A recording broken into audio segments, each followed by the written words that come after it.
Selamat malam, Mbak Askia. Apa kabar? Malam Mbak Yulia, alhamdulillah baik. Terima kasih Mbak Askia sudah meluangkan waktunya. Pada malam hari ini kita ada sesi konseling lanjutan dari konseling Mbak Askia minggu lalu ya.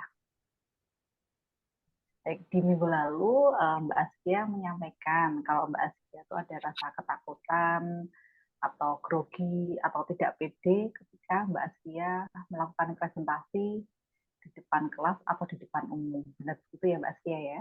Tuh Mbak, Boleh diceritakan sejak kapan perasaan itu atau rasa ketidakpedean atau rasa ketakutan itu muncul, Mbak Asia? sejak saya SMP Mbak, saya udah merasa nggak pede karena dulu pernah saat saya disuruh presentasi dari tugas sekolah saya.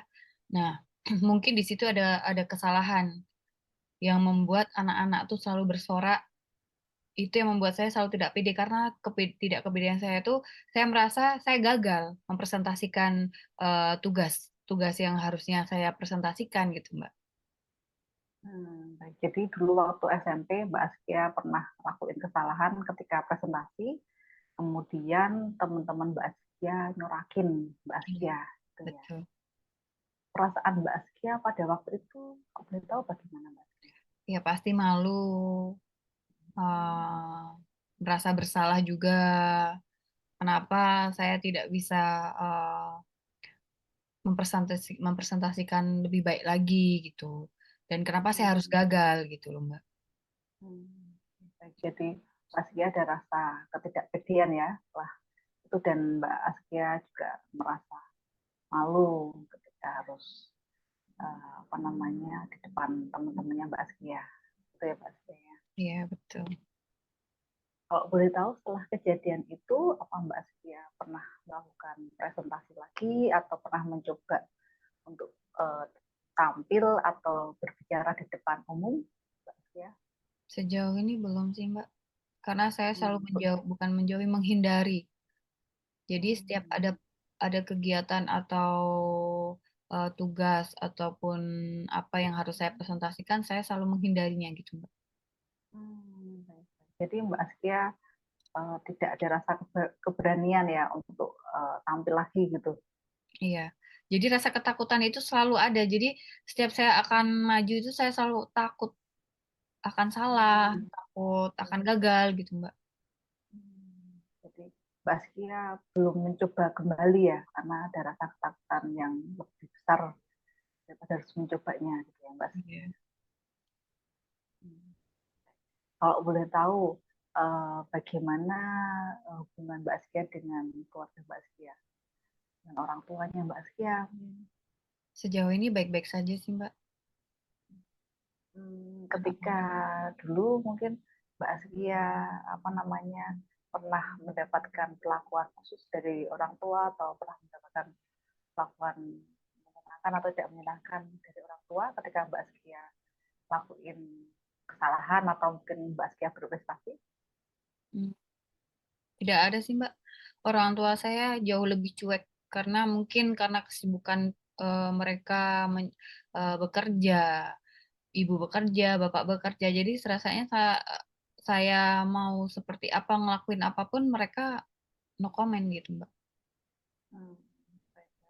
Kalau boleh tahu nih Mbak Askia apa namanya eh, yang diharapkan atau yang presentasi yang dulu pernah Mbak Askia lakukan dan itu gagal atau berapa sorakan itu pernah Mbak Askia ceritakan nggak ke orang tua atau ke saudaranya Mbak Askia? Hmm, sejauh ini belum sih, Mbak. Karena Belum ya. dengan mungkin kesibukan orang tua saya, yang orang tua saya selalu nggak ada waktu buat saya, ya mungkin apapun yang saya lakukan ya bodoh amat mungkin. Jadi saya pun juga nggak mencoba untuk menceritakannya karena tahu kalau mereka sibuk seperti itu. Baik, baik. Jadi kedua orang tuanya Mbak Askia tuh sibuk semuanya ya sampai nggak ada waktu. Dan Mbak Askia juga tidak bisa menceritakan kejadian-kejadian yang kurang mengenakan yang Mbak Askia dulu pernah alami ketika SMP. Betul, Mbak. di masa saat ini, sekarang ini, Mbak Askia apakah pernah ada pengalaman buruk lagi atau dengan teman-teman Mbak Askia saat ini? Sejauh ini sih belum sih, Mbak. Belum ada ya teman-temannya, apa namanya, welcome ke Mbak Askia dan baik ke Mbak Askia gitu ya. Iya. Untuk masa saat ini, apakah Mbak Askia pernah ada kesempatan untuk melakukan presentasi, Mbak Askia? Untuk kesempatan itu banyak. Kesempatan untuk mencoba Hmm. itu banyak. Cuman saya mencoba untuk menghindari itu, Mbak. Jadi masih ada rasa ketakutan ya Mbak Askia ya. Iya, betul. Kalau boleh tahu presentasi yang ideal menurut Mbak Askia itu yang seperti gimana sih? Menurut saya presentasi yang ideal itu di saat kita menyampaikan suatu apa-apa yang dipresentasikan, orang itu fokus terhadap kita, orang itu memandang kita, walaupun itu presentasi baik atau buruk, mereka tetap menghargainya gitu loh, Mbak. Jadi Dan menerimanya. uh, presentasi ideal menurut kategori Mbak Askia itu yang bisa diterima oleh semua orang dan mereka mengerti, Ya, memahami dan tidak menyerah itu ya. betul, betul. Apakah Mbak Askia pernah melakukannya atau pernah mencoba untuk presentasi yang tadi Mbak Askia sampaikan yang ideal tadi itu? Sejauh ini belum, Mbak. Belum.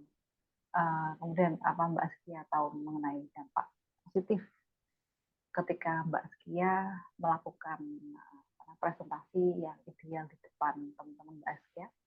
Ya mungkin kalau saya dapat mempresentasikan sesuatu dengan PD, mungkin saya bisa gitu semua tugas ataupun apa yang harus ataupun pekerjaan apa yang harusnya saya presentasikan mungkin satu pasti akan mendapat kepuasan kepuasan dari atasan saya ataupun saya akan dapat nilai yang bagus gitu. Kalau saya berhasil gitu, Mbak.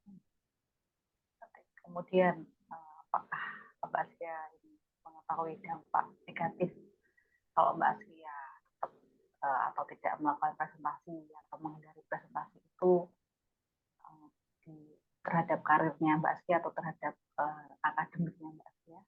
Yang pasti kalau dalam karir saya, mungkin kalau saya harus mempresentasikan sesuatu ternyata saya tidak bisa, ya pasti akan gagal pekerjaan saya gitu, Mbak.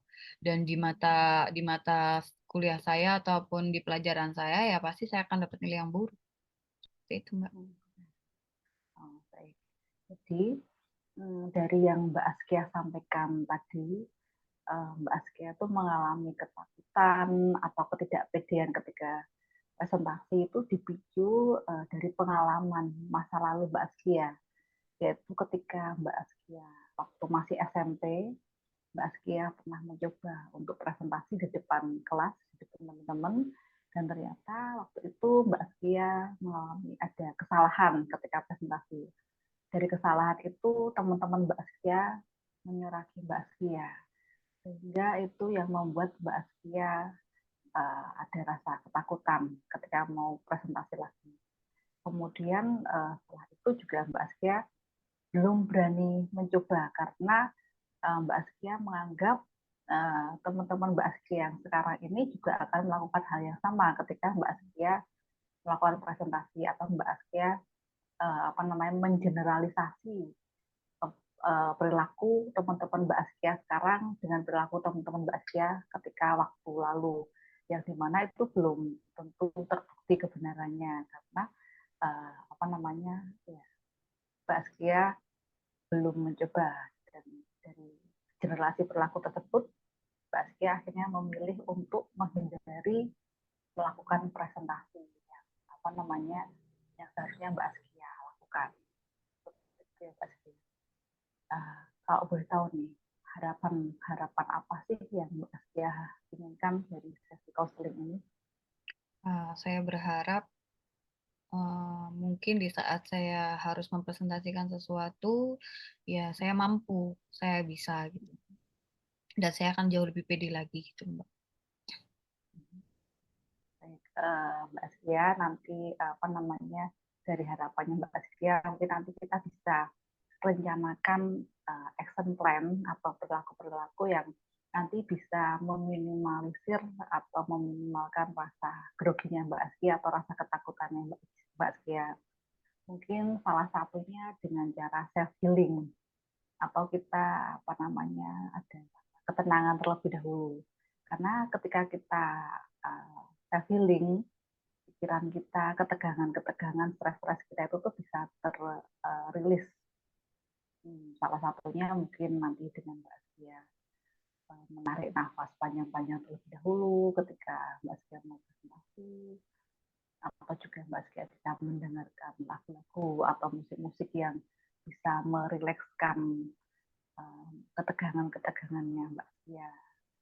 Mungkin selain itu nanti juga Mbak Askia bisa mempraktekkan presentasi Mbak Askia tersebut dengan berbicara, memperagakan itu di depan cermin. Jadi nanti Mbak Askia bisa merefleksikan atau bisa melihat di cermin itu dan bisa meminimalisir ketika nanti Mbak Askia melakukan kesalahan atau mungkin ada sesuatu yang kurang. Atau selain itu juga mungkin nanti Mbak Askia bisa mencobanya dengan teman-teman terdekat terlebih dahulu atau dengan keluarga atau di depan orang yang Mbak Askia percayai atau Mbak Askia merasa nyaman berbicara di depan orang tersebut. Jadi kita mulai dari orang-orang terdekat atau dengan jumlah sedikit-sedikit lebih dahulu kayak gitu Mbak Askia. Mungkin nanti untuk lebih detailnya mengenai action plan itu bisa kita bicarakan atau bisa kita desainkan di sesi konseling berikutnya. Mungkin Mbak Askia ada yang mau ditanyakan atau disampaikan lagi? Sepertinya sudah cukup, Mbak. Kalau tidak ada yang mau ditanyakan atau disampaikan, nanti kita bertemu di sesi pertemuan minggu depan. Nanti akan kita jadwalkan di hari yang sama, di waktu yang sama, dengan lebih membahas mengenai action plan yang mendukung perubahan-perubahan yang Mbak Askia harapkan tadi. Mungkin itu aja, Mbak Askia. Terima kasih sudah mau bersedia datang ke sini. Kita ketemu lagi di minggu depan. Semoga Mbak Askia selalu diberikan kesehatan dan juga kelancaran dalam segala hal. Terima kasih Mbak Askia. Selamat malam. Malam. Terima kasih, Mbak. Ya, terima kasih.